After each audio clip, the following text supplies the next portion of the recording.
ಆತ್ಮೀಯ ಕನ್ನಡ ಟ್ರೇಡರ್ಸ್ಗಳಿಗೆ ಸ್ವಾಗತ. ಇವತ್ತು ಮತ್ತೊಂದು ಟ್ರೇಡರ್ ಸೈಕಾಲಜಿ ವಿಡಿಯೋನ ತಮಗೋಸ್ಕರ ಅಪ್ಡೇಟ್ ಮಾಡ್ತಾ ಇದ್ದೀವಿ. ಈ ವಿಡಿಯೋದಲ್ಲಿ ಟ್ರೆಂಡ್ಲರ್ ಅವರ 10 ರೂಲ್ಸಸ್ ಬಗ್ಗೆ ಡೀಟೇಲ್ಸ್ ಆಗಿದೆ. ಇದನ್ನ ಕ್ರಾಸ್ ಚೆಕ್ ಮಾಡಿ ಟ್ರೇಡರ್ಸ್ ಸೈಕಾಲಜಿ ಇಂಪ್ರೂವ್ಮೆಂಟಿಗೋಸ್ಕರ ಮತ್ತೆ ಒಂದು ವಿಡಿಯೋನ ಹಾಕ್ತಾ ಇದ್ದೀವಿ. ಈ ವಿಡಿಯೋನ ನೋಡಿ ಸಬ್ಜೆಕ್ಟ್ನ ಪ್ರಾಕ್ಟೀಸ್ ಮಾಡಿ, ಚಾನಲ್ಲಿಗೆ ಸಪೋರ್ಟ್ ಮಾಡಿ, ಸಬ್ಸ್ಕ್ರೈಬ್ ಮಾಡಿ, ಶೇರ್ ಮಾಡಿ ನಿಮ್ಮ ಫ್ರೆಂಡ್ಸಿಗೆ. ಎಲ್ಲ ನಮ್ಮ ಕನ್ನಡ ಟ್ರೇಡರ್ಸ್ಗೆ ಇದು ಹೆಲ್ಪ್ ಆಗಲಿ. ಈಗ ಈ ಸೈಕಾಲಜಿ ಡೀಟೇಲ್ಸ್ ಇರೋ ವಿಡಿಯೋ ಆಡಿಯೋನ ಸ್ಟಾರ್ಟ್ ಮಾಡ್ತಾ ಇದ್ದೀವಿ. Let's start the video. ಗೆ ಸ್ವಾಗತ. ಇಲ್ಲಿ ಆಕ್ಚುಲಿ 2 ಯುದ್ಧಗಳು ನಡೀತಿರುತ್ತೆ. ಒಂದು ನಮ್ಮ ಕಣ್ಣು ಮುಂದೆ ಕಂಪ್ಯೂಟರ್ ಸ್ಕ್ರೀನ್ ಮೇಲೆ ಕಾಣುವ ಚಾರ್ಟ್ಗಳ ಜೊತೆ. ಹೌದು. ಆದ್ರೆ ಇನ್ನೊಂದು ಯುದ್ಧ ಇದೆ. ಅದು ಯಾರಿಗೂ ಕಾಣಲ್ಲ. ಅದು ನಮ್ಮ ಮನಸ್ಸಿನೊಳಗ್ ನಡೆಯೋದು, ನಮ್ಮ ಭಾವನೆಗಳ ಜೊತೆ. ನಿಜ. ಇವತ್ತಿನ ನಮ್ಮ ಚರ್ಚೆ ಈ 2ನೇ ಯುದ್ಧದ ಬಗ್ಗೆನೆ. ನಮ್ಮ ಮುಂದಿರೋದು ಜೇರೆಡ್ ಟೆಂಡ್ಲರ್ ಅವರ the mental game of trading ಪುಸ್ತಕದ ಸಾರಾಂಶ. ಹೌದು. ಈ ಆಕರದ ಪ್ರಕಾರ ಚಾರ್ಟ್ಗಳ ಮೇಲಿನ ಯುದ್ಧ ಗೆಲ್ಲೋಕು ಮುಂಚೆ ನಮ್ಮ ಮನಸ್ಸಿನೊಳಗಿನ ಯುದ್ಧವನ್ನ ಗೆಲ್ಲಲೇಬೇಕು. ಕರೆಕ್ಟ್. ಈ ಪುಸ್ತಕದಲ್ಲಿ ಟ್ರೇಡರ್ಗಳು ಎದುರಿಸೋ 10 ಮುಖ್ಯವಾದ ಮಾನಸಿಕ ಅಡೆತಡೆಗಳನ್ನ ಪಟ್ಟಿ ಮಾಡಿದ್ದಾರೆ. ಆದ್ರೆ ಇದು ಸುಮ್ನೆ ಒಂದು ಚೆಕ್ಲಿಸ್ಟ್ ಅಲ್ಲ. ಓಕೆ. ಇದೊಂದು ರೀತಿ ವಿಡಿಯೋ ಗೇಮ್ನ ಲೆವೆಲ್ಸ್ ಇದ್ದಾಗೆ. ಮೊದಲನೇ ಲೆವೆಲ್ ಪಾರ್ ಮಾಡದೆ ಮುಂದಿನ ಲೆವೆಲ್ಗೆ ಹೋಗಕ್ಕಾಗಲ್ಲ. ಅಂದ್ರೆ ಒಂದಕ್ಕೊಂದು ಸಂಬಂಧ ಇದೆ. ಎಕ್ಸಾಕ್ಟ್ಲಿ. ಸೊ ಇವತ್ತು ನಾವು ಈ ಸಮಸ್ಯೆಗಳನ್ನ ಗುರ್ತಿಸೋದು ಮಾತ್ರ ಅಲ್ಲ, ಅದರ ಹಿಂದಿರೋ ಸೈಕಾಲಜಿಯನ್ನ ಅರ್ಥ ಮಾಡ್ಕೊಂಡು ಅದನ್ನ ನಿಭಾಯಿಸೋ ತಂತ್ರಗಳ ಬಗ್ಗೆ ಮಾತಾಡೋಣ. ಖಂಡಿತ. ಹಾಗಾದ್ರೆ ಮೊದಲನೇ ಹೆಜ್ಜೆಯಿಂದಾನೇ ಶುರು ಮಾಡೋಣ. ಪುಸ್ತಕದ ಪ್ರಕಾರ ಎಲ್ಲದಕ್ಕೂ ಬೇಸ್ ಭಾವನಾತ್ಮಕ ಅರಿವು, ಅಂದ್ರೆ ಇಮೋಷನಲ್ ಅವೇರ್ನೆಸ್. ಅಂದ್ರೆ ನಮ್ಮ ಭಾವನೆಗಳನ್ನ ಗುರುತಿಸೋದು. ಇದು ಕೇಳೋಕೆ ಸಿಂಪಲ್ ಅನ್ಸ್ಬೋದು, ಆದ್ರೆ ನಷ್ಟವಾದಾಗ ಬರೋ ಕೋಪ, ಲಾಭ ಮಿಸ್ ಆದಾಗ ಆಗೋ ಹತಾಶೆ, ಇದೆಲ್ಲ ಎಲ್ಲಿಂದ ಶುರುವಾಗತ್ತೆ ಅಂತ ತಿಳಿಯೋದು ಅಷ್ಟು ಸುಲಭನಾ? ಖಂಡಿತ ಇಲ್ಲ. ಯಾಕಂದ್ರೆ ಈ ಅರಿವಿಲ್ಲ ಅಂದ್ರೆ ನಾವು ಟಿಲ್ಟ್ ಅನ್ನೋ ಒಂದು ಡೇಂಜರಸ್ ಸ್ಥಿತಿಗೆ ಹೋಗ್ತೀವಿ. ಟಿಲ್ಟ್ ಇದು ಪೋಕರ್ ಆಟದಲ್ಲಿ ಬಳಸೋ ಪದ ಅಲ್ವಾ? ಅದೇ. ಪೋಕರ್ ಆಟಗಾರರಿಗೆ ಇದು ಚೆನ್ನಾಗ್ ಗೊತ್ತು. ಒಂದು ಕೈ ಸೋತ ಕೋಪದಲ್ಲಿ ಮುಂದಿನ ಎಲ್ಲಾ ಕೈಗಳನ್ನ ಬುದ್ಧಿವಂತಿಕೆಯಿಂದ ಆಡೋ ಬದಲು ಹಠದಿಂದ ಆಡಿ ಪೂರ್ತಿ ಆಟವನ್ನೇ ಸೋಲೋದು. ಕರೆಕ್ಟ್. ಟ್ರೇಡಿಂಗ್ನಲ್ಲೂ ಸೇಮ್. ಒಂದು ಸ್ಟಾಪ್ ಲಾಸ್ ಹಿಟ್ ಆಯ್ತು ಅಂದ ತಕ್ಷಣ ಮಾರ್ಕೆಟ್ ನನ್ನನ್ನೇ ಟಾರ್ಗೆಟ್ ಮಾಡ್ತಿದೆ ಅನ್ನೋ ಫೀಲಿಂಗ್ ಬರುತ್ತೆ. ಹೌದು, ಇದು ಎಲ್ರಿಗೂ ಆಗುತ್ತೆ. ಆಮೇಲೆ ಸೇಡು ತೀರಿಸ್ಕೊಳ್ಳೋಕೆ ಅಂತ ಒಂದರ ಮೇಲೊಂದು ಆತುರದ ಟ್ರೇಡ್ ಮಾಡೋದು. ಇದು ತರ್ಕ ಅಲ್ಲ, ಪ್ಯೂರ್ ಇಮೋಷನಲ್ ರಿಯಾಕ್ಷನ್. ನಿಜ. ಒಮ್ಮೆ ಆ ಚಕ್ರಕ್ಕೆ ಸಿಕ್ಕಿಬಿದ್ರೆ ಹೊರಗ್ ಬರೋದು ತುಂಬಾ ಕಷ್ಟ. ಹಾಗಾದ್ರೆ ಈ ಟಿಲ್ಟ್ ಅನ್ನು ಗುರುತಿಸಿ ಅದರಿಂದ ಹೊರಗ್ ಬರೋದು ಹೇಗೆ? ಅದಕ್ಕೆ ಪುಸ್ತಕದಲ್ಲಿ ಒಂದು ಸಿಂಪಲ್ ಆದ್ರೆ ಪವರ್ಫುಲ್ ಟೆಕ್ನಿಕ್ ಇದೆ. Tilt tracker. Tilt tracker? ಹೌದು. ಇದೊಂದು ರೀತಿ ನಮ್ಮ ಮೈಂಡ್ನ ಬ್ಲ್ಯಾಕ್ ಬಾಕ್ಸ್ ರೆಕಾರ್ಡರ್ ಇದ್ದ ಹಾಗೆ. ಓ, ಇಂಟ್ರೆಸ್ಟಿಂಗ್. ಪ್ರತಿ ಸಲ ಕೋಪ, ಭಯ, ಆತುರ ಬಂದಾಗ ಅದನ್ನು ಒಂದು ಡೈರಿಯಲ್ಲಿ ಬರ್ದಿಡೋದು. ಯಾವ ಟ್ರೇಡ್ನಲ್ಲಿ, ಯಾವ ಟೈಮ್ನಲ್ಲಿ, ಯಾಕೆ ಹೀಗಾಯ್ತು ಅಂತ. ಕೆಲವು ವಾರಗಳ ನಂತರ ಆ ಡೈರಿ ನೋಡಿದಾಗ ನಮಗೆ ನಮ್ಮದೇ ತಪ್ಪುಗಳ ಒಂದು ಕ್ಲಿಯರ್ ಪ್ಯಾಟರ್ನ್ ಕಾಣಿಸುತ್ತೆ. ಇದು ನಮ್ಮ ಬಿಹೇವಿಯರ್ನ MRI ಸ್ಕ್ಯಾನ್ ಇದ್ದಾಗೆ. ವಾವ್. ಅಂದ್ರೆ ನಾನು ಪ್ರತಿ ಸಲ ಮಧ್ಯಾಹ್ನದ ಮೇಲೆಯೇ ಹೆಚ್ಚು ತಪ್ಪು ಮಾಡ್ತೀನಿ ಅಂತ ಗೊತ್ತಾಗ್ಬೋದು. ಎಕ್ಸಾಕ್ಟ್ಲಿ. ಅಥವಾ ಮಾರ್ಕೆಟ್ ಗ್ಯಾಪ್ ಡೌನ್ ಆದಾಗ ನನ್ನ ನಿರ್ಧಾರಗಳು ತಪ್ಪಾಗುತ್ತೆ ಅನ್ನೋದು ಸ್ಪಷ್ಟವಾಗುತ್ತೆ. ಅಂದ್ರೆ ನಮ್ಮ ಶತ್ರು ಹೊರಗಿಲ್ಲ, ನಮ್ಮೊಳಗೇ ಇದ್ದಾನೆ. ಅವನನ್ನ ನಾವೇ ಪತ್ತೆ ಹಚ್ಚಬೇಕು. ಈ ಟಿಲ್ಟ್ ಆಗೋಕೆ ಮುಖ್ಯ ಕಾರಣಗಳೇನು? ಆಕಾರೋಡ ಪ್ರಕಾರ 2 ಮೇನ್ ಕಾರಣಗಳಿವೆ. ಮೊದಲನೇದು FOMO, fear of missing out. ಹೌದು. ಅವಕಾಶ ಕೈತಪ್ಪಿ ಹೋಗುತ್ತೆ ಅನ್ನೋ ಭಯ. ಒಂದು ಸ್ಟಾಕ್ ರಾಕೆಟ್ ತರ ಮೇಲ್ ಹೋಗ್ತಿರುತ್ತೆ. ಅದನ್ನ ನೋಡಿ ಅಯ್ಯೋ ನಾನು ಈ ಟ್ರೈನ್ ಮಿಸ್ ಮಾಡ್ಕೋತಿದ್ದೀನಿ ಅಂತ ನಮ್ಮದೇ ರೂಲ್ಸು, ಅನಾಲಿಸಿಸ್ ಎಲ್ಲ ಮರ್ತು ಆತುರದಲ್ಲಿ ಬೈ ಮಾಡೋದು. ಕರೆಕ್ಟ್. ಇದು ನಮ್ಮ ಬ್ರೈನಲ್ಲಿರೋ ಸೋಷಿಯಲ್ ಪ್ರೂಫ್ ಅನ್ನೋ ಒಂದು ಹಳೆ ಮೈಂಡ್ಸೆಟ್ನಿಂದ ಬಡುತ್ತೆ. ಎಲ್ರೂ ಮಾಡ್ತಿರೋದು ಸರಿ ಇರ್ಬೇಕು ಅಂತ ಅನ್ಸುತ್ತೆ. ಆದರೆ ಮಾರ್ಕೆಟ್ನಲ್ಲಿ ಬಹುಸಂಖ್ಯಾತರು ಯಾವಾಗ್ಲೂ ಸರಿ ಇಲ್ಲಲ್ಲ. ನಿಜ. ಇನ್ನು 2ನೇದು ಇದರ ಜೊತೆಗಾರನೇ ಗ್ರೀಡ್, ದುರಾಸೆ. ಇದು ಇನ್ನೂ ಡೇಂಜರಸ್ ಅನ್ಸತ್ತೆ. ನಮ್ಮ ಟಾರ್ಗೆಟ್ ₹100 ಇರುತ್ತೆ.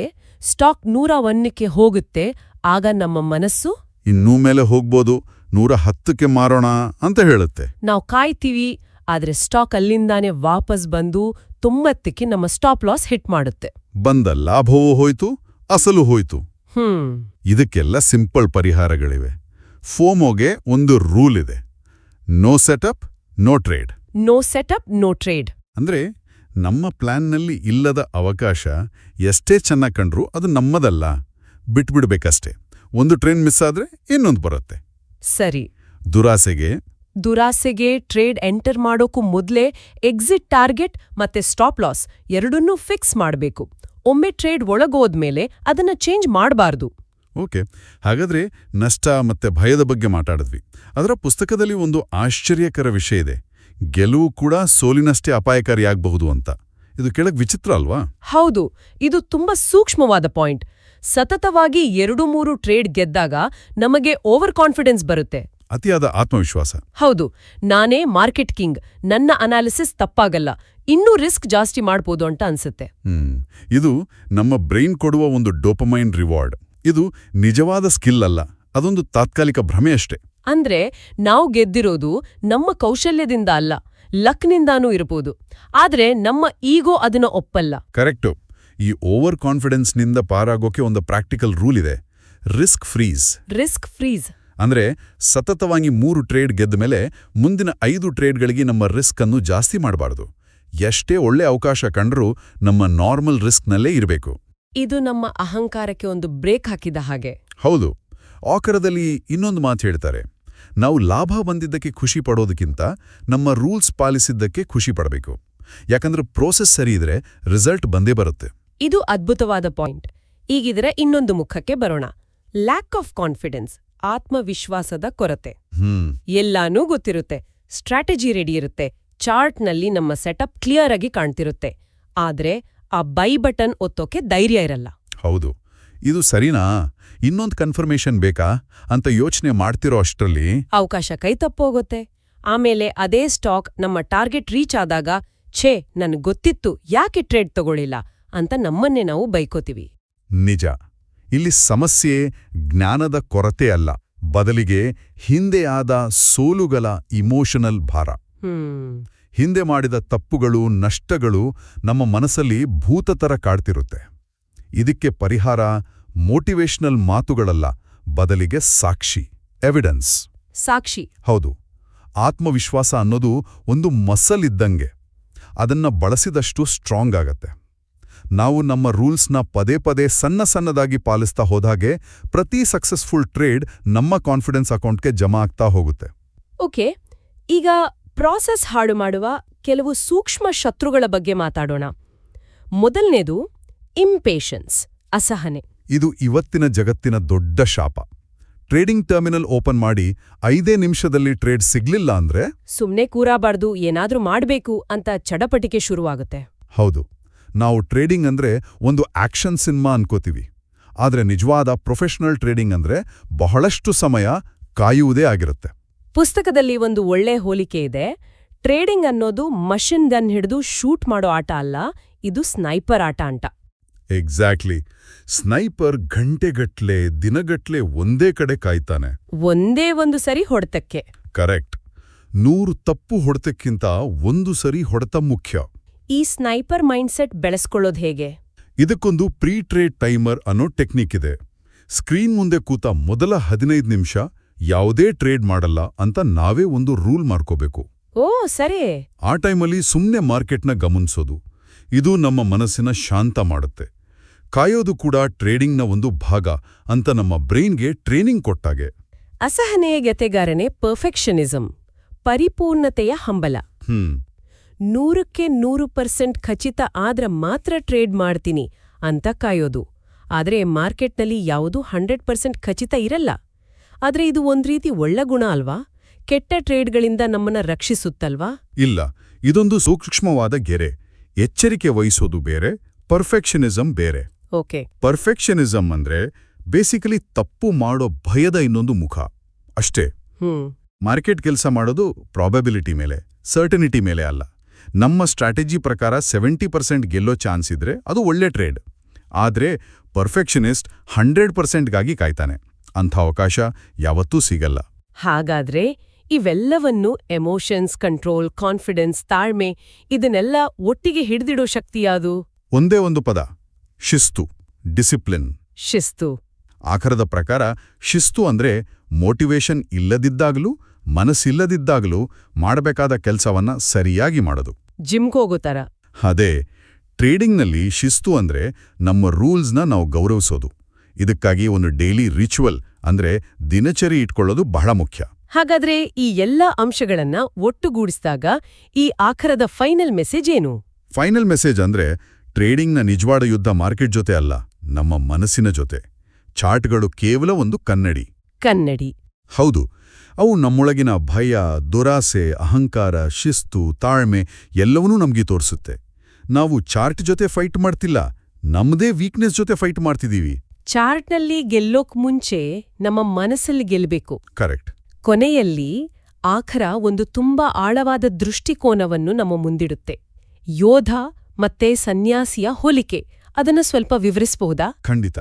ಸಾಮಾನ್ಯವಾಗಿ ನಾವು ಮಾರ್ಕೆಟ್ನ ಒಂದು ಯುದ್ಧಭೂಮಿ ಅಂತ ನೋಡ್ತೀವಿ ಮತ್ತು ನಮ್ಮನ್ನ ಒಬ್ಬ ಯೋಧ ಅಂದ್ರೆ ವಾರಿಯರ್ ಅಂತ ಅನ್ಕೋತೀವಿ. ಹೌದು.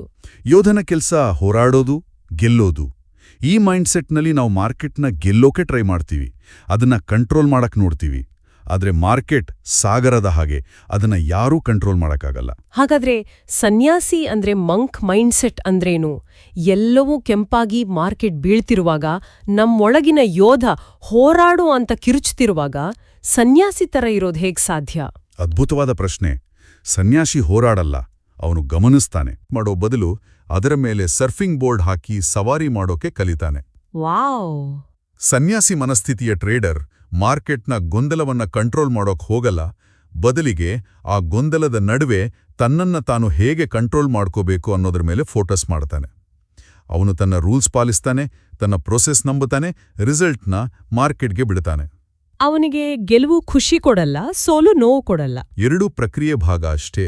ಇದು ಕೇವಲ ಟ್ರೇಡಿಂಗಿಗೆ ಮಾತ್ರ ಅಲ್ಲ, ಇದೊಂದು ಲೈಫ್ ಲೆಸನ್ ತರ ಇದೆ. ಖಂಡಿತ. ಇಲ್ಲಿ ಕೇಳುಗರಿಗೆ ಒಂದು ಆಲೋಚನೆ ಬಿಟ್ಟು ಹೋಗೋಣ. ಈ ಹೋರಾಡುವ ಯೋಧನ ಮನಸ್ಥಿತಿಯನ್ನ ಬದಿಗಿಟ್ಟು ಗೊಂದಲವನ್ನ ನಿಭಾಯಿಸುವ ಸನ್ಯಾಸಿಯ ಮನಸ್ಥಿತಿಯನ್ನ ನಮ್ಮ ಜೀವನದ ಬೇರೆ ನಿರ್ಧಾರಗಳಲ್ಲಿ ಅಳವಡಿಸಿಕೊಂಡ್ರೆ ಏನಾಗ್ಬೋದು? ನಮ್ಮ ಕೆರಿಯರ್ ಚಾಲೆಂಜ್ಗಳು, ಪರ್ಸನಲ್ ರಿಲೇಶನ್ಶಿಪ್ಸ್ ಅಥವಾ ನಮ್ಮ ಲಾಂಗ್ ಟರ್ಮ್ ಗೋಲ್ಸ್ ಇವನ್ನೆಲ್ಲ ಒಂದು ಹೋರಾಟ ಅಂತ ನೋಡೋ ಬದಲು ಗಮನಿಸಿ, ಅರ್ಥ ಮಾಡ್ಕೊಂಡು ಶಾಂತವಾಗಿ ನಿಭಾಯಿಸೋ ದೃಷ್ಟಿಯಿಂದ ನೋಡಿದ್ರೆ ನಮ್ಮ ಅನುಭವ ಮತ್ತೆ ಫಲಿತಾಂಶಗಳು ಹೇಗೆ ಬದಲಾಗಬಹುದು ಅದರ ಬಗ್ಗೆ ಯೋಚಿಸಿ. ಟ್ರೇಡಿಂಗ್